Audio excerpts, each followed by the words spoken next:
Thank you.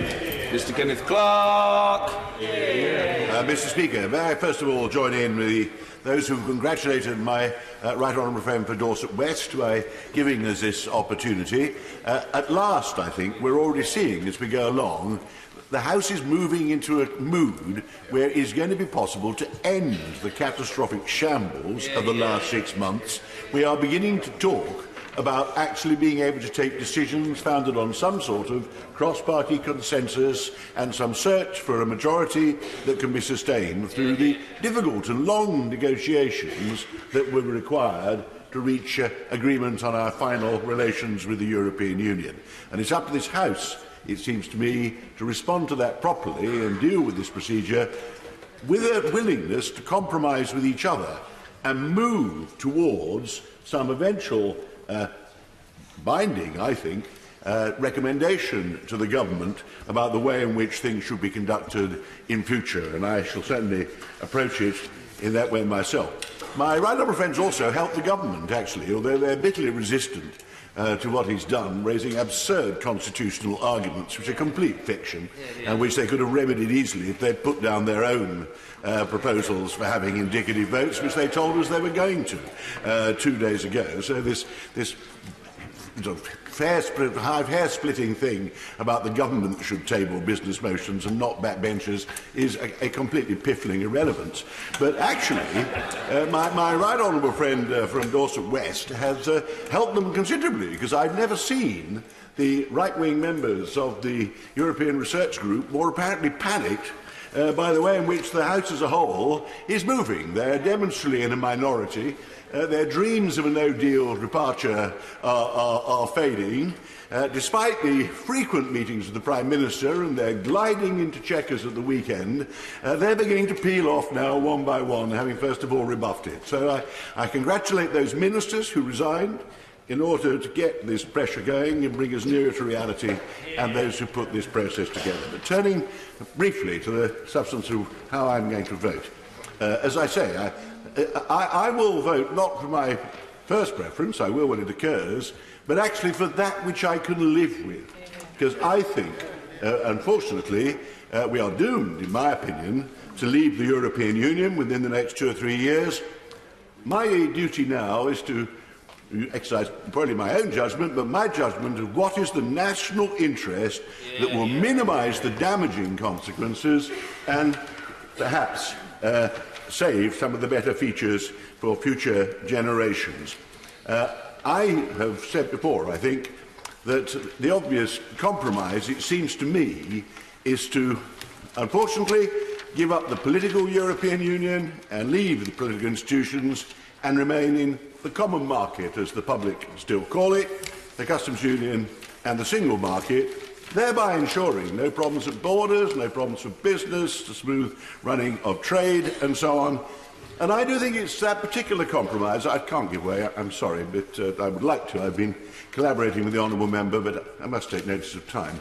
I think it's actually important, not only because at least it would actually economically continue to get the advantages of being in the biggest and most prosperous international free trade area in the world, but also will begin to reconcile the 52% with the 48%. It's a compromise on which I think most sensible members of the public, however passionate their views remain or leave, could actually see the sense of our moving together. It used to be the main Eurosceptic demand 20 years ago, leave the European Union, but I don't want to leave the common market. That's why don't we just stay in the common market? And I think if we solve that, we begin to repair the dreadful political mood in the country. I will vote for revoke whenever it appears on an amendment, because that's my personal preference. That's self-indulgence. I will support. Well, if we get a majority, I'd be delighted. No, I won't give away to my fellow collaborator on revoking, but I will support common market too, and anything that resembles it. So I won't dwell on that further. I've already dealt with that. My amendment J. Now, as I already indicated, it's not my first preference. The two I've already named are my first preference. It's tabled to maximise support in order to get the widest body of support in this House that we can get so we can move on Monday towards the eventual situation which will enable us really to take control and put the government, actually, although they don't accept it, in a much stronger position than they are today in dealing with future negotiations. But the customs union only does actually a permanent customs union, I would point out to the lady who intervened, is advocated by Amendment J, because it's a permanent customs union we have in mind. It actually does at least keep the minimum to enable us to establish frictionless trade and an open border in Ireland. On top, you will need certainly some understanding or moves on regulatory convergence as well, but that doesn't need to be dealt with at this stage. It would put, if we went through to the next stage, the really important negotiations, it would put some more clarity on what exactly the shape of those negotiations are going to be if it starts on the premise that we're going to be permanently in a customs union. And I think every other EU member state will actually ready to accede to that and will actually improve the climate in the negotiations from the way forward. And it's, as I say, it's designed to appeal, I must say so, particularly to members of the Labour Party who are demanding it, but also to my more cautious right honourable friends in the Conservative Party, because those who have hang-ups about rule-making and or to use medieval language about vassal states and all the rest of it, well, that's a single market. This Amendment J does not actually include that. Customs union does ensure a reasonably frictionless relationship, the possibility of completely open trade in future, and leaves all those other things to be decided in the negotiations. And I'm not giving way. So that is the basis on which I put forward Amendment J, and I commend it to the House.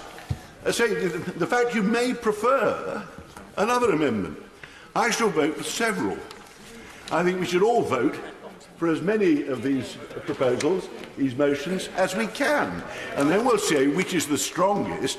But we will not be dismissed by the more fervent members of the government saying, well, they've all been defeated and none of them got an individual majority. And on Monday, we can move forward to how we sift them out.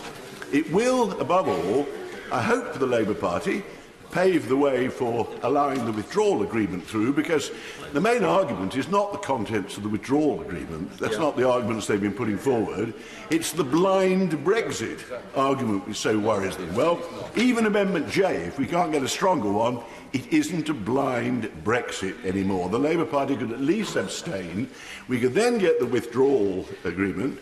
Then we can move on to what really matters, which is the serious long-term negotiations on the big issues, which we've got to handle much better than we do now.